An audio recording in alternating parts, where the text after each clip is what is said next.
જય ગૌ માતા. કરુણા સેવક ગૌ સેવા ચેરિટેબલ ટ્રસ્ટના ગૌ સેવકો દરરોજ વહેલી સવારે 4 વાગ્યે સુરતથી 25 કિલોમીટર દૂર આવેલા સુરત પાંજરાપોળ આખાખોલ ગામની ગૌશાળામાં સેવા આપે છે. આ સેવા આપીને આખાખોલ ગામથી પરત ફરતા નેશનલ હાઈવે કામરેજ પાસે એક ગૌ માતા છેલ્લા 3 દિવસથી બીમાર હાલતમાં પડ્યા હતા.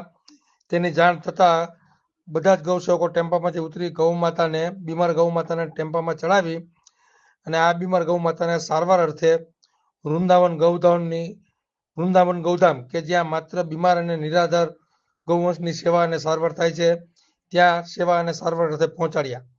જય ગૌ માતા, જય ગોપાલ.